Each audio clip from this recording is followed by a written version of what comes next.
যত বড় মুশকিল হাজতি হোক, এই দোয়া পড়ুন, মিনিটের মধ্যেই সমাধান হয়ে যাবে। সব পেরেশানি, দুঃখ, কষ্ট, রোগ, গুনাহ এই সব কিছু থেকে মানুষ মাহফুজ হয়ে যায়।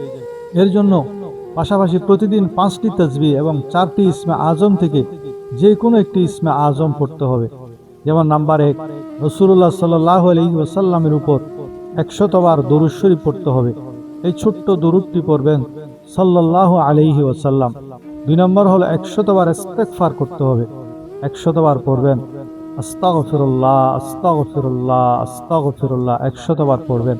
এরপর 3 নম্বরে ইয়া জাল জালালি ওয়াল ইকরাম, এই ইসমে আজমটি হাঁটতে বসতে বেশি বেশি পড়বেন। কারণ রাসূল সাল্লাল্লাহু আলাইহি ওয়াসাল্লাম এটির তাকিদ করেছেন।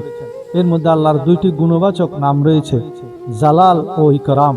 হযরত সুলাইমান আলাইহিস সালামের যুগে যে লোক রানী বিলকিসের সিংহাসন চোখের পলকে নিয়ে এসেছেন, তাকে আল্লাহ তাআলা কিতাবের ইলম দিয়েছেন।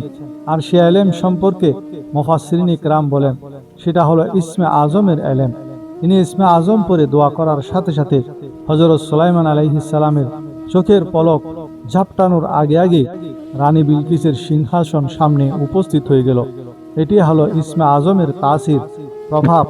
মুজাহিদ রহমতুল্লাহ আলাইহি বলেন, হযরত আসিফ বিন বরখিয়া রহমতুল্লাহ আলাইহি যে ইসমে আজমটি বলেছেন তা হলো ইয়া জাল জালালি ওয়াল ইকরাম। একবার চিন্তা করুন, এই ছোট্ট ইসমে আজমের কত পাওয়ার, যা দিয়ে অসম্ভবকে সম্ভব করা যায়। সুবহানাল্লাহ। চতুর্থত 100 বার লা হাওলা ওয়ালা কুওয়াতা ইল্লা বিল্লাহ পড়বেন। রাসূলুল্লাহ সাল্লাল্লাহু আলাইহি ওয়াসাল্লাম সাহাবায়ে কেরামকে এই জিকিরের ব্যাপারে খুব বেশি তাকিদ করেছেন এবং বলেছেন এটি জান্নাতের খাজানা সমূহ থেকে একটি খাজানা।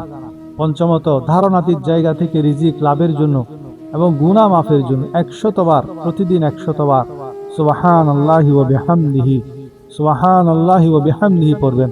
আপনি যখন এটি পড়া শুরু করবেন তখন নিজের ভেতর এক আজব ধরনের পরিবর্তন লক্ষ্য করতে পারবেন।